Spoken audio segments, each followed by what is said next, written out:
So hello and welcome to the channel ready for UPSC and GPSC examination. Today we are going to talk about GPSC new syllabus mains का जो नया syllabus आया है उसके बारे में हम चर्चा करेंगे और इसमें जो भी नई चीज़ें ऐड हुई है, जो भी डिफ़िकल्टीज सारे स्टूडेंट्स को, एस्पिरेंट्स को भी महसूस हो रही है, we will deal with the solution. Okay, so इसमें हम पहले तो ये पढ़ना बहुत ज़रूरी है कि यहाँ पे क्या लिखा है.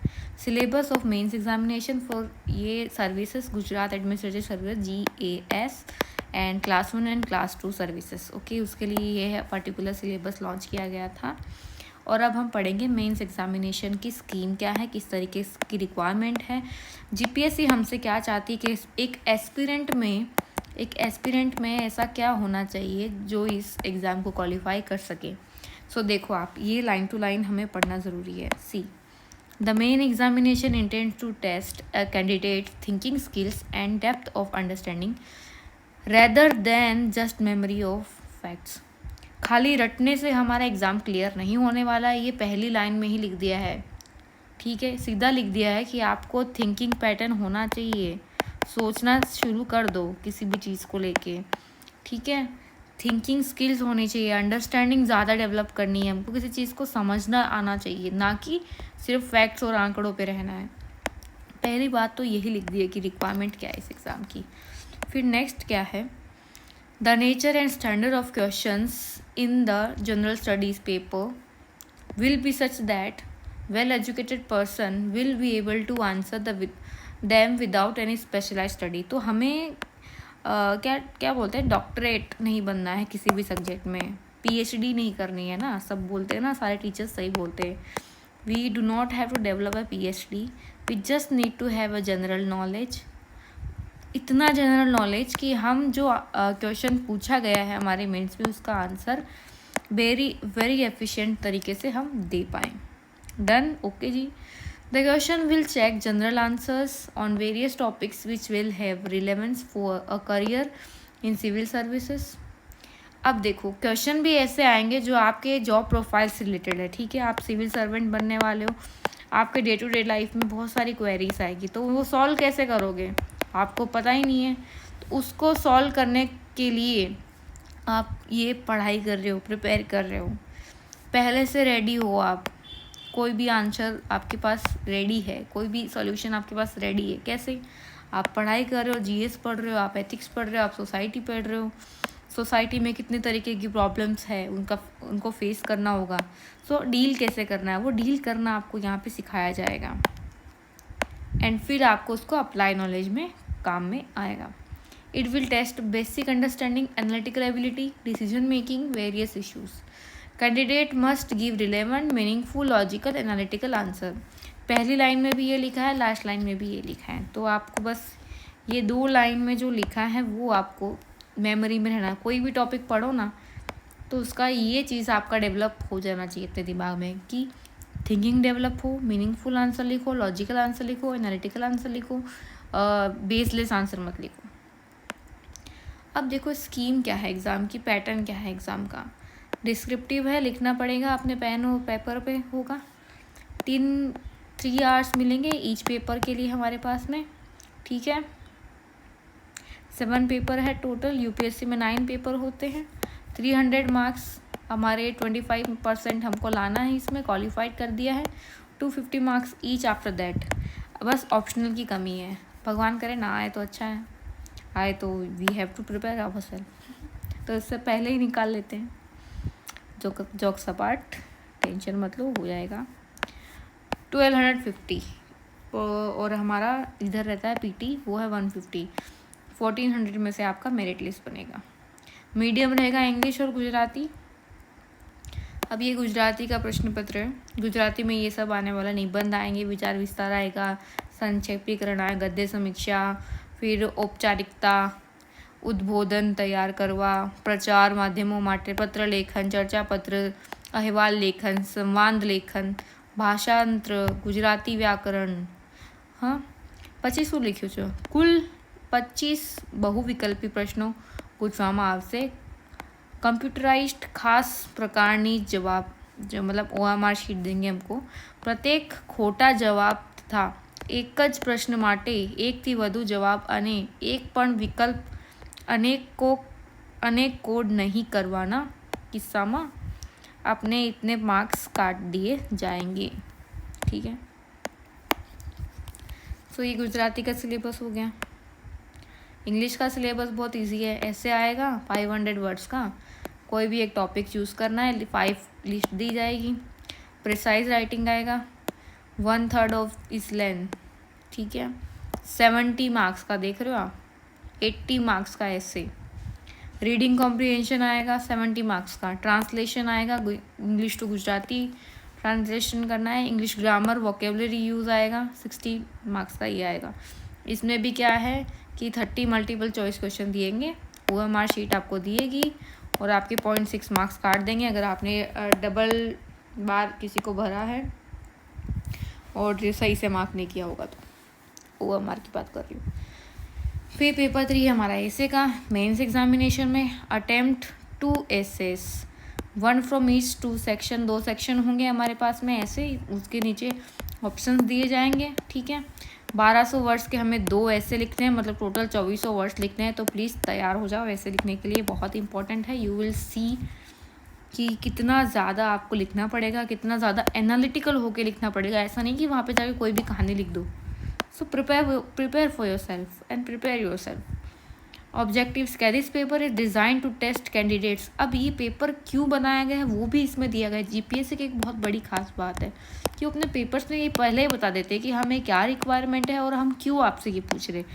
तो ये क्यों दे रहे हैं, ताकि आप बस उस दायरे के अंदर ही पढ़ाई करो। इसमें ability to compose a well argued piece of writing, कोई भी आर्ग्यूमेंट हो रही है, ठीक है, जैसे कि, और ये क्यों दे रहे हैं कंपोज करने, क्योंकि हमारा वर्क प्रोफाइल ये ऐसा ही होने वाला है।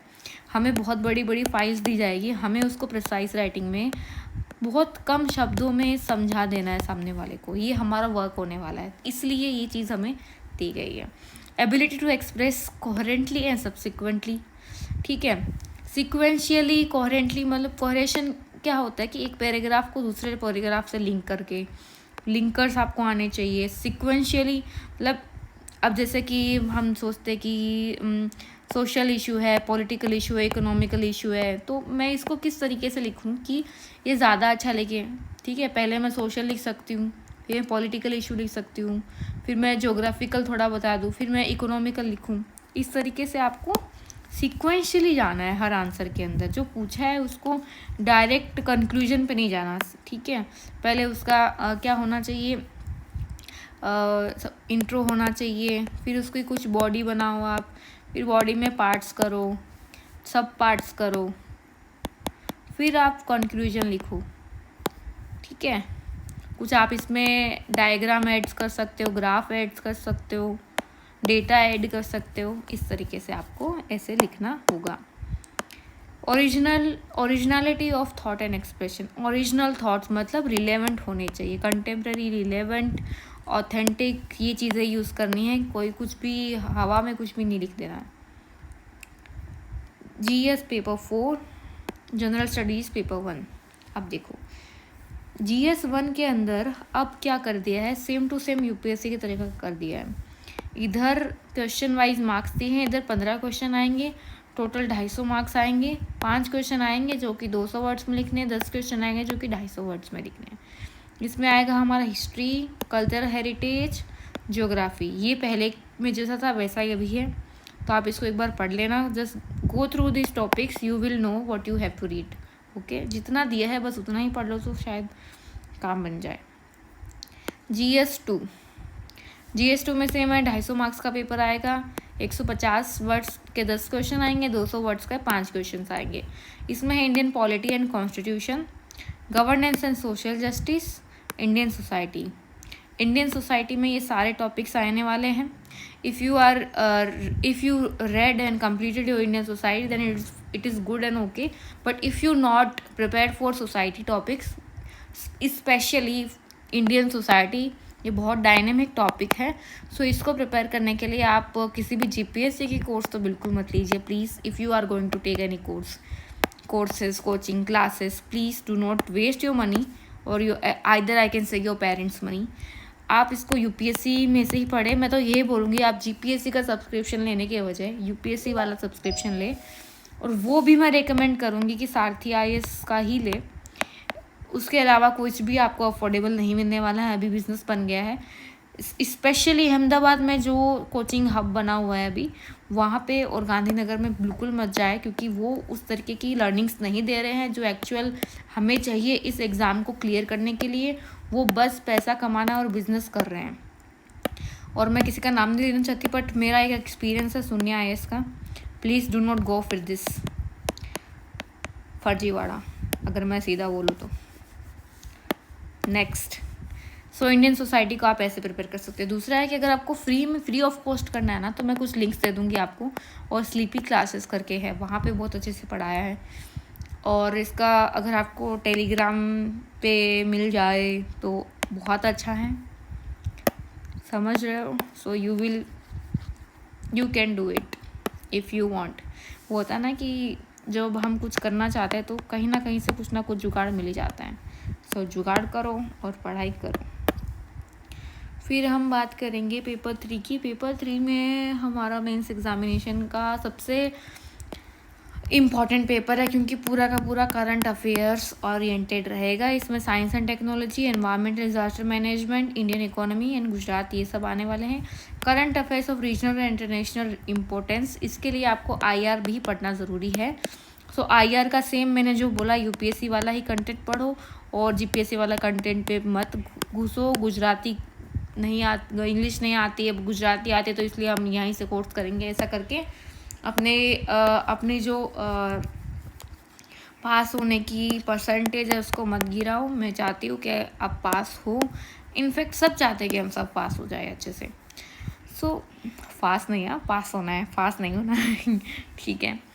So current events, regional, national, international importance, ठीक है। करंट अफेयर्स रिलेटेड ही इसमें सारे क्वेश्चंस आने वाले, you will see. These are the basic which we need to clear, but it will also asked with the current affairs. फिर है हमारा GS4। GS4 एक ऐसा पेपर है एथिक्स, जो सबसे पहले जो हमने लाइन पढ़ी थी ना, याद है आपको, ये वाली, this one. The main examination intend to test the candidates thinking skills and depth of understanding rather than just memory और फैक्ट्स। लास्ट लाइन पे जाते हैं, the candidate must give relevant, meaningful, logical, analytical answer. So यही है इस paper की demand, और कुछ नहीं है।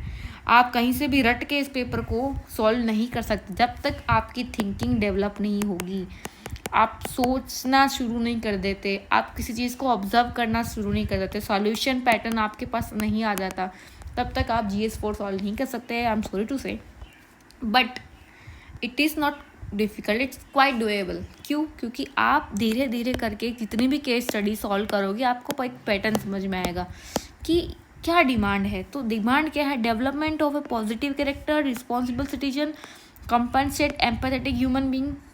हर आंसर में ये तीनों चीज़ अप्लाई होनी चाहिए, और तीनों चीज़ अप्लाई करने के बाद अलग अलग कीवर्ड्स यूज़ करो। अलग अलग कीवर्ड्स यहाँ दिए हुए हैं सारे, इनके सब पार्ट्स में और कीवर्ड्स होते हैं। Ability to take decision, difficult situation, यही तो एक एस्पिरेंट में, एक सिविल सर्वेंट में होना चाहिए। ये तीनों चीज़ें आप में होगी तो आप एक गुड गवर्नेंस कर सकते हो, और आप एक गुड सिविल सर्वेंट होंगे। सो ethics in public and personal life, understanding right and wrong in daily decision making, how values shape actions in personal and professional life, honesty, integrity, fairness, being truthful and transparent in actions, avoiding biases and treating all people fairly, staying committed to principles even in difficult situation, leading by example in personal and professional life, compassion and empathy in governance, understanding the struggle of ordinary citizens, sensitivity towards weaker and marginalized section, ensuring justice, dignity for all, serving people with humanity and kindness. सो इसमें honesty, integrity, compassion, empathy का topic है। Ethics in public है, moral courages है, taking of right stand, speaking up against the corruption. अब देखो corruption कितना ज़्यादा बढ़ गया है, उसके सामने अगर कोई सिविल सर्वेंट आवाज़ भी उठाता है तो उसकी आवाज़ दबा दी जाती है। तो किस तरीके से आवाज़ उठानी है, कैसे सोल्यूशन लाना है, कि आप समझ सकते हो कि करप्शन ख़त्म करना कितना ज़रूरी हो चुका है अभी इस टाइम पे। So these are the things, leadership, transparency, ethical challenges, case studies, ये सब आपको आना चाहिए। अब हम इसकी स्कीम की बात करते हैं। देखो इसके अंदर क्या आने वाला है। केस स्टडी आएगी 8 केस स्टडी आ रही है, मतलब 200 मार्क्स तो आपके हाथ में ही है, कहीं नहीं गए। 5 आएगी क्वेश्चन आंसर्स, इसमें 10 मार्क्स आएंगे और 50 total marks, 250, 10 question wise marks, 10 marks के 5 आएंगे, 50 मार्क्स के 250 आ गए टोटल। आपको इसमें जो कीवर्ड के आंसर्स आएंगे, इधर क्वेश्चन आंसर वही लिख रहे हैं, और बहुत ही सिंपल तरीके से, बहुत ही डेलिकेट तरीके से आपको GS4 को हैंडल करना है। और किस तरीके से प्रिपरेशन करनी है वो बता देती हूँ। GS4 को प्रिपेयर करने के लिए do not opt for GPSC। मैं पहले ही बोलूँ, GPSC का जो कोर्स है, जो ऑनलाइन कोचिंग हब चल रहा है, जो कोचिंग माफिया चल रहा है GPSC का, please do not opt for that. एक टाइम पे आप UPSC का ले सकते हो, क्योंकि वो एटलीस्ट क्वालिटी प्रोवाइड कर रहे हैं। They are not providing anything to us, only fooling us. So please do not go for GPSC courses or any coaching institute which you are going right now. Drop them. अपना साल बर्बाद मत करो। इससे अच्छा है कि आप UPSC का कोई अच्छा कोर्स लो, क्योंकि अभी सिमिलर हो गया है, टोटली सिमिलर है। अब वहाँ से पढ़ो ना, डेप्थ आपका अंडरस्टैंडिंग होनी चाहिए। डेप्थ अंडरस्टैंडिंग मांगी है इन लोगों ने, डेप्थ अंडरस्टैंडिंग मांगी है। ऊपर से रट्टू टोटू नहीं बनना है हमको, ठीक है। Don't fool yourself. So आप YouTube से पढ़ सकते हो फ्री में, टेलीग्राम से पढ़ सकते हो आप, ठीक है। विजन का जो कोर्स आता है उसमें पढ़ सकते हो, GS पेपर 4। और सारथी IAS का मैं रिकमेंड करती हूँ हमेशा। मैं खुद यहाँ की स्टूडेंट रह चुकी हूँ, तो आप वहाँ से भी कर सकते हैं। Other than this I don't think so you should waste your money, और YouTube पे आपको सब मिल जाएगा जितना आपको चाहिए। So thank you, and if you like this please like and subscribe. और अगर आप अभी तक रुके हैं तो इसका मतलब आपका अटेंशन स्पैन बहुत अच्छा है। And all the very best for the examination. I hope so you will clear your exam. So thank you so much. We'll meet in next